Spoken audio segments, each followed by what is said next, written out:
Okay, بسم اللہ الحمدللہ والصلاۃ والسلام علی رسول اللہ، اما بعد فاعوذ باللہ السمیع العلیم من الشیطان الرجیم من حمزہ ونفخہ ونفثہ، بسم اللہ الرحمن الرحیم، رب اشرح لی صدری ویسر لی امری واحلل عقدۃ من لسانی یفقہوا قولی، اللہم ارنا الحق حقا وارزقنا اتباعہ وارنا الباطل باطلا وارزقنا اجتنابہ، اللہم انفعنا بما علمتنا وعلمنا ما ينفعنا وزدنا علما۔ So today we'll be talking about one habit of highly successful people، وہ لوگ جو کہ زندگی میں بہت successful life گزارتے ہیں اور وہ آخر میں بھی کامیاب ہوتے ہیں۔ What is that habit؟ You might be thinking کہ آج میں کوئی personality development کی بات کروں گا یا کچھ skills کی بات کروں گا کہ انسان اپنے آپ کو میں adopt کر سکتا ہے، لیکن one habit which changes the game altogether، جو کہ دنیا کے successful ترین لوگوں میں پائی گئی، ہمیشہ سے لے کے اور آج بھی اور آئندہ بھی ان میں یہ کوالٹی پائی جائے گی، and which is دعا، making دعا to Allah subhanahu wa ta'ala and having that special relation with Allah subhanahu wa ta'ala by making consistent دعا to him۔ اور یہ جو دعا ہے this is life changing، this is game changing۔ جو شخص دعا کا سہارا لیتا ہے وہ ہمیشہ زندگی میں کامیاب رہتا ہے۔ اللہ تعالیٰ فرماتے ہیں لَيْسَ شَيْءٌ أَكْرَمُ عَلَى اللَّهِ تَعَالَى مِنَ الدُّعَاء۔ اللہ اکبر، اگر ہم اس حدیث کو ایبزارب کر لینا، اللہ تعالیٰ کہتے ہیں لیس شیء اکرم علی اللہ تعالیٰ، کوئی چیز اللہ تعالیٰ کے ہاں اکرم اور عزت والی نہیں ہے من الدعاء، مور دین دعا۔ تو دعا سے زیادہ کوئی چیز اللہ تعالیٰ کے ہاں عزت اور تکریم والی اور والی نہیں ہے۔ اور ایک حدیث میں آتا ہے لیس شیء اعز علی اللہ تعالیٰ من الدعاء، اللہ تعالیٰ کے لیے عزت اور محبت والی چیز یعنی لونگ چیز دعا سے زیادہ کوئی اور چیز نہیں ہے۔ اور جو شخص اللہ تعالیٰ سے دعا نہیں مانگتا اللہ تعالیٰ سے ناراض ہوتے ہیں۔ ایک اور حدیث میں آتا ہے انہ من لم یسأل اللہ یغضب علیہ، جو شخص اللہ تعالیٰ سے دعا نہیں مانگتا اللہ تعالیٰ سے ناراض ہوتے ہیں۔ Now let's talk about the Quranic legacy of دعا۔ ہم لوگ انفارچونیٹلی جو اسپیشلی سب کانٹیننٹ کے مسلمز ہیں، مجھے اکثر میسیجز آتے ہیں کہ آپ کوئی وظیفہ بتائیں، کوئی دعا بتائیں کہ میری شادی ہو جائے، کوئی دعا بتائیں کہ میرا مسئلے حل ہو جائیں، کوئی دعا بتائیں کہ جاب لگ جائے، کوئی دعا بتائیں کہ صحت ٹھیک ہو جائے۔ You know what is the Quranic legacy of دعا؟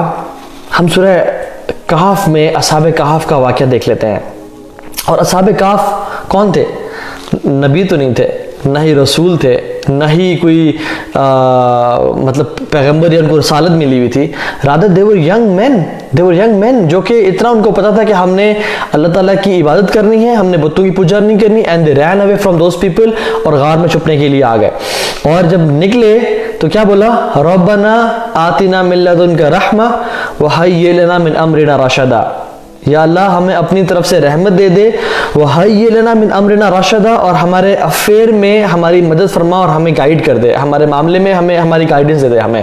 یہ میں نے آپ کو ایک پیرافریز کیا ترجمے کو۔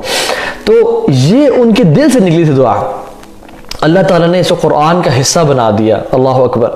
اور اس قرآن کے حصے کو کون کون پڑھتا ہے؟ انبیاء بھی پڑھتے تھے، مطلب انبیاء میں سے کون؟ اللہ کے نبی صلی اللہ علیہ وسلم نے پڑھا۔ حضرت عیسیٰ جب آئیں گے تو یہ اس دعا کو پڑھیں گے جو کہ کچھ نوجوانوں نے مانگی تھی۔ ابو بکر صدیق، عمر بن خطاب، عثمان بن عفان، علی بن ابی طالب رضی اللہ تعالیٰ عنہم اجمعین، سب اس دعا کو پڑھا کرتے تھے، ہر جمعے کے جمعے پڑھتے تھے اور قرآن کا دور کرتے ہوئے پڑھتے تھے۔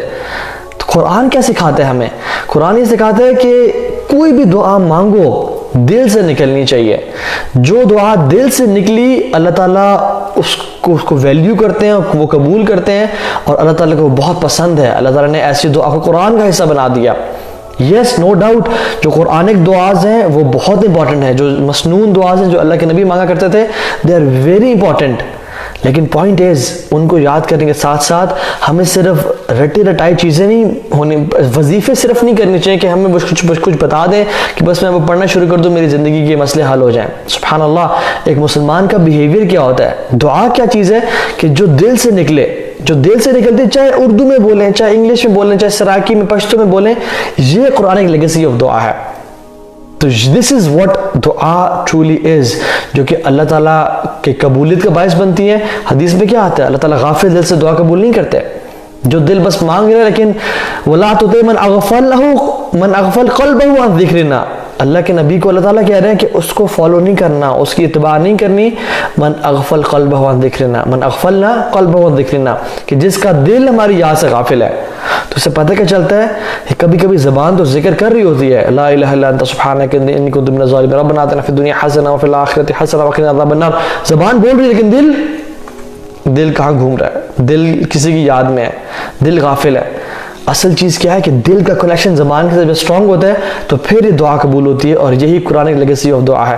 تو کوئی بھی دعا مانگیں جس کا دل سے تعلق ہو، اللہ تعالیٰ کو قبول کرتے ہیں. یس، جو دعائیں مسنون ہیں ان کی بہت امپورٹنس ہے، وہ جوامع الکلم ہیں، ان میں بہت ساری دعائیں کٹھی کر دی گئی ہیں، جمع کر دی گئی ہیں. لیکن دا پوائنٹ از ان کو سمجھ کے، اس کو یاد کر کے اپنے پہ جب فٹ آ رہی ہو تب اس کو مانگیں، اور اللہ تعالیٰ سے اس کی ڈیپتھ میں جا کے مانگیں تاکہ اللہ تعالیٰ اس کو قبول بھی کرے. دیکھیں موسیٰ علیہ السلام کی ہم سٹوری دیکھ لیتے ہیں. واٹ واز دیکھیں کوئی بھی آپ سیزن یا مووی دیکھیں نا، اور اس میں some thing happens in between, جس سے سٹوری کی بالکل لائن اپ چینج ہو جاتا ہے. کوئی ہیرو کی ڈیتھ ہو گئی and then the story changes itself, اور یا کبھی کوئی سے بڑا انسیڈنٹ ہوتا ہے تب سٹوری بالکل چینج اور تبدیل ہو جاتی ہے. آپ پروفٹس کی لائف دیکھ لیں. What was that moment جب ان کی لائف کمپلیٹلی چینج ہو گئی؟ It was the moment of دعا when they made دعا to اللہ سبحانہ وتعالی. موسیٰ علیہ السلام کا آپ دیکھ لیں. موسیٰ علیہ السلام مصر سے بھاگے، ایک شخص کا قتل ہو گیا، اس کو مکہ مارا، وہ نکلے. He was the most wanted person of Egypt. وہاں سے نکلے، کچھ ان کے پاس نہیں ہے. پہلے وہ پرنس تھے، اب وہ بالکل he is a person جس کے پیچھے پولیس پڑی ہوئی ہے. And he killed a cop basically. He killed a person from that قوم جو کہ فرعون کے قریب تھے، اور جو basically cops تھے، جو basically authority والے تھے، جو سنبھالتے تھے. تو when you kill anybody تو yes there is a problem, but when you kill someone from the cops then there is a bigger problem. وہ بھاگے، اور وہ سبحان اللہ کیسے سٹیٹس میں آگے کہ وہ بالکل ایک ایسی حالت میں تھے جہاں پہ بھوک اور پیاس، اور وہ مطلب کسی بھی اللہ تعالیٰ کی طرف سے ہیلپ کے محتاج تھے. اور وہ درخت کے نیچے جب لیٹے تو انہوں نے کیا کہا؟ ربی انی لما انزلت الی من خیر فقیر. یا اللہ تو جو بھی خیر آسمان سے بھیجے میں اس کا محتاج ہوں، جو بھی خیر آسمان سے بھیجے. سبحان اللہ. تو یہ موسیٰ علیہ السلام کی دعا تھی، اور اس دعا کے مانگنے کی وجہ سے کیا ہوا؟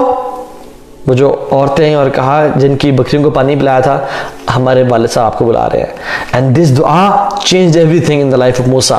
اور وہ باپ نے بلایا، ان کے پاس گئے، ان کی شادی بھی ہو گئی، کچھ عرصے بے خدمت کرنے کے بعد نبوت بھی مل گئی، and his life change and he became a نبی. سبحان اللہ. تو یہ جو دعا ہے دس از لائف چینجنگ. اللہ تعالیٰ خود قرآن میں کہتے ہیں وقال ربکم ادعونی استجب لکم. اللہ تعالیٰ خود ہم سے کہہ رہے ہیں مجھ سے مانگو میں تمہاری دعا قبول کروں گا.